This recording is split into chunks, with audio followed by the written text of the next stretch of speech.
So I wanted to try a few Procreate and iPad videos for you guys. So I have a list over here to my right. I have 5 different videos I want to make. The first one will be really quick, really simple, and it's all going to have to do with Procreate on the iPad. What do I have? I have an iPad Pro. I have the big one. I think it's a 12.9-inch one. I have the Apple Pencil 2, and I have my underpants on, which, yes, are underpants for your hands. This just stops my hand from being recorded by my iPad, and it just slides across the iPad a little better as well. I also have a screen protector on here. Not a screen protector like, hey, I'm going to drop my iPad on the ground kind of screen protector. It's kind of like Paperlike, which is a brand name screen protector that goes on your iPad. This is a way cheaper version. Paperlike is like 50 bucks. This is like 8. But it just makes my iPad feel a little more like paper than it does like a slick screen. So Procreate. Let's start with a few things first. One is making a new file. So in the screen I have my artwork. I have stacks of my artwork as well, which is basically just a bunch of artwork put together into one. So that way I don't have just screens and screens and screens of work. I have a folder just practice stuff and some of my people that I've been drawing the past few days. When we're in here, you can import a photo, but the plus symbol here I think is really important. A lot of students just go ahead and grab like the first thing they see in the paper and then go ahead and click on that one. But I want you to be aware of what's in here. If I'm just playing and practicing, I just choose screen size. The problem with screen size though is that the screen size is only 132 dpi at the size of my iPad. This DPI right here is really important. This is how many dots there are per inch. A printer is going to be about 300. A screen, a high-res screen is about 144, 150 is a better number as well. So this is going to be tough in here to do anything printed really well.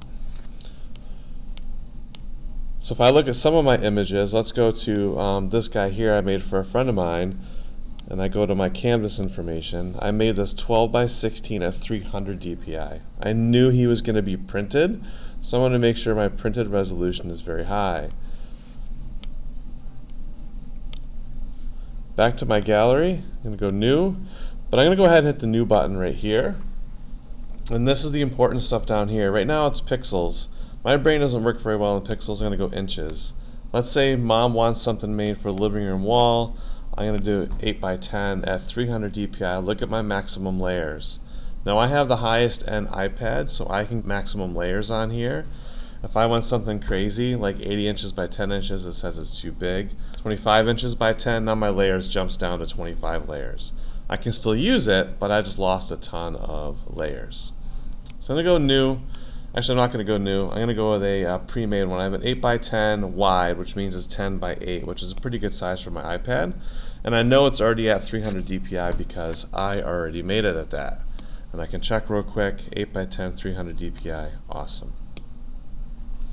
A few other things before we get started. One, I don't like working on a white background, so I'm going to change my background color to just a little bit of a gray. Plus it's not as bright when I'm recording either. There's a few things on my screen that I want to call attention to. One is this button right here. So this button is going to be I have set up for my quick keys. These quick keys are whatever I want them to be. So these are things that I use a lot, and I can just hit this button and I can get that up real fast. One is I have one tool that is on my quick keys, which is my favorite pencil I've downloaded, and I have that at my ready. I can also clear that layer. So what is that? If I go to my little wrench, I go to preferences, and I go to gesture controls. That right here is going to be my quick menu, and right now I have that selected as tapping that little square. You can change it to whatever you want. You can change it to touch if you want.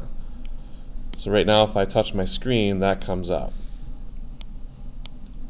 So preferences, gesture controls, there we go. So anyway, there's a bunch of things in here you can change, and you can change all your gesture controls for that. My copy and paste is 3-finger swipe, and then I have that button right there.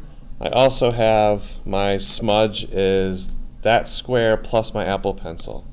So if I draw, instead of going up and getting my smudge tool, if I hold down this button, it should turn into my smudge tool. Oh, it is. My smudge tool is really small. Now if I try, now it turns into my smudge tool. And then I let go, and now I here, and I hold down that button, smudge tool, I can draw, hold down, and draw. A lot of artists that I know will do their smudge tool being the touch, which means their finger is the smudge.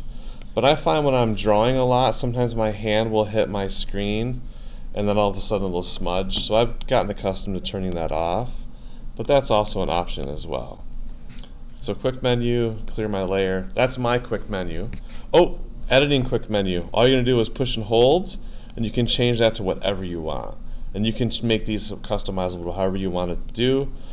Layers, I hope you guys know about layers. Layers is what makes Procreate awesome, is I can keep adding layers.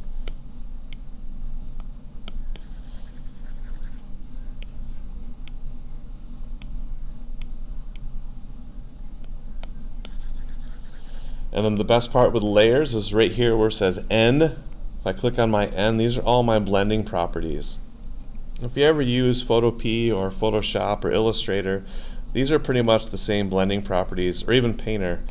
These are all the same blending properties from there. And they all do lots of different things. Procreate has a really good website that explains what each one of them does. And they do a pretty good job of doing it in layman's terms too. I use a lot of multiply and screen and overlay and soft light in my work. Multiply is going to get rid of anything white, and screen does the opposite and gets rid of anything that's black. Obviously we know how our brushes work. You click on your new brush, and we go ahead and drawing. I got my size over here and I have my opacity over here. So those are pretty simple with my brushes. My smudge tool is the same way. I can choose any tool for a smudge tool. I can change the size, I can change the opacity. Same thing with my eraser. So I got my favorite pencil selected. I'm sketching away, sketching away, sketching away. If you want to set your smudge or your eraser tool to the exact tool you're using. So right now I'm using my Max U Gesture Sketch pencil. If I push and hold, erase with current brush pops up. Now my eraser has turned into what I've been using for my drawing tool. So let me show you that again. So let's use my airbrush as my eraser right now. So that's going to be my big old general airbrush erasing tool. Let's say I'm sketching away and I don't want that to be my eraser. I can actually push and hold, and now I've turned my eraser tool into the pencil that I'm using. So that's always nice. Same thing goes with smudging, and I'm using, I don't know what I'm using for my smudge, some Gouache Retro Smudge from Max. Let's say that's not what I want. Push and hold. Now my smudge tool is turned into a giant pencil tool. So now I can smudge with my pencil tool. Not all brushes are meant to be used as smudging brushes. I know some of the ones that I buy actually have smudge brushes that are separate. I don't know why, because I don't want to get into all of this stuff in here. This blows my mind. I'll let someone else do that for me. Now, sharing. Wrench, share, JPEG. It just exported to JPEGs. It asks me where it wants to go. I can save my image. Now it's in my camera roll. I can also do a time-lapse replay, which is really, really cool. I do this all the time for my Instagram stuff, and I can slide. I'll try that again.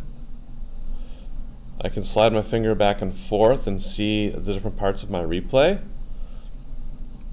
You can also export your time-lapse, full length or 30 seconds for the Instagram. I think mine's too short for 30 seconds, so it won't do it, but you could do that and then obviously save that to your camera roll as well. So that's number one, just a quick little video on some things to speed up your process. Just a couple quick tips on some speeding up your process, like the gesture controls kind of speed you up, kind of flying around. Stay tuned for part 2.